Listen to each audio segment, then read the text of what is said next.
Bonsoir à tous et bienvenue sur cette autre vidéo qui est une vidéo qui va consister à présenter les statistiques à double entrée, les statistiques à variable double. Donc nous aurons sur l'axe des abscisses la première variable et sur l'axe des ordonnées la deuxième variable lorsqu'il sera question de représenter le nuage de points. Donc alors pour comprendre cette notion, nous allons prendre un exemple d'exercice typique, un exercice qui fait appel au nombre des années ou qui fait appel au nombre d'adhérents qu'on a dans un club au fil des temps. Et ensuite, cet exercice va nous permettre de nous projeter dans l'avenir pour voir, donc voilà, après cette année, si le nombre des adhérents suit un certain chemin, alors après un certain nombre d'années, on aura combien d'adhérents. Donc voilà à quoi, de façon grosso modo, peuvent servir les statistiques à double entrée. OK, donc je vais vous permettre de faire ce cours avec moi ensemble avec cet exercice que je m'en vais vous présenter là.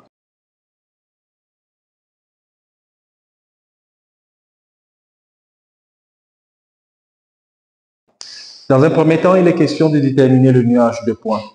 Le nuage de points, en réalité, c'est de représenter, lorsque vous avez votre tableau, vous avez XI, YI, vous avez XI va représenter en réalité le rang de l'année, la première année. Et ensuite, vous avez une valeur là. Et après, le couple XI, YI, en réalité, lorsque vous avez représenté ça dans votre repère orthonormé, ça va représenter ce qu'on appelle le nuage de points.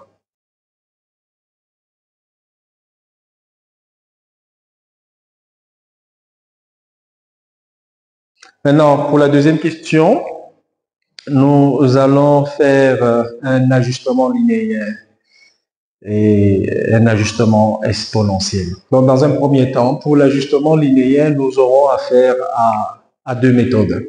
La première méthode, ça sera l'ajustement à la règle. L'ajustement à la règle, il s'agit de quoi? Après le nuage de points, il est question de tracer à la règle une droite qui se rapproche le plus possible de tous les points. Donc, c'est ça l'ajustement à la règle. Mais cette méthode pour faire l'ajustement linéaire n'est pas souvent très utilisée parce que ce n'est pas très précis. Au-delà de cette méthode, nous avons la méthode de Meyer. La méthode de Meyer consiste à faire quoi? La méthode de Meyer consiste à diviser notre série statistique en deux séries statistiques de même longueur, si on peut le faire de même longueur. Donc, nous avons 6 entrées, donc on peut bel et bien diviser notre série statistique en deux entrées. Donc, nous allons commencer de 1 à 3, ensuite de 4 à 6. Donc, ce qui va se passer lorsque nous parlons de ajustement par la méthode de Meyer, ce qui va se passer, c'est que nous allons couper comme ça, appeler ceci grand 1, S1 si on veut, et cela S2. Et nous allons prendre la moyenne, nous allons la moyenne de X et ensuite la moyenne de Y. Nous allons faire la même chose pour S2 pour avoir G1, pour avoir ici G2. Donc G1, je suis en fait en train d'utiliser la méthode de Meyer. G1, ça sera 1 plus 2 plus 3 sur 1, 2, 3. Et 70 plus 90 plus 115 sur 3. Voilà. Donc, je m'en vais faire la même chose pour G2. Nous aurons 4 plus 5 plus 6 sur 3.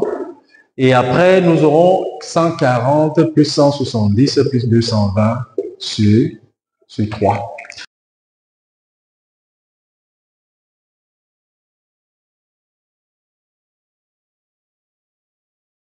La méthode de meilleur, lorsque vous avez séparé votre série en deux, vous placez ce point, vous placez cet autre point et puis vous tracez la droite qui en découle, la droite qui passe par G1 et par G2 et puis vous aurez alors votre droite de meilleur. Ça donne aussi un ajustement linéaire. Alors, ceci sera présenté dans un tableau, dans un repère orthonormé et puis nous aurons cela bien présenté. Et puis vous allez voir le point G1, le point G2 et même la droite de meilleur. Après cet ajustement linéaire en utilisant la méthode de meilleur, nous allons passer à l'ajustement linéaire en utilisant la méthode des moindres carrés. Mais avant de passer à cette méthode d'ajustement linéaire en utilisant la méthode des moindres carrés, donnons quand même l'équation de cette droite qu'on va appeler D1, qui est en réalité la droite G1, G2, et qui aura pour équation, si on fait les choses normalement, AX plus B. Alors, comment est-ce que nous aurons A? A, c'est en réalité le coefficient directeur de cette droite qui se calcule très simplement en faisant A égale à 176,7 moins 91,7 et puis on va diviser par 5 moins 2.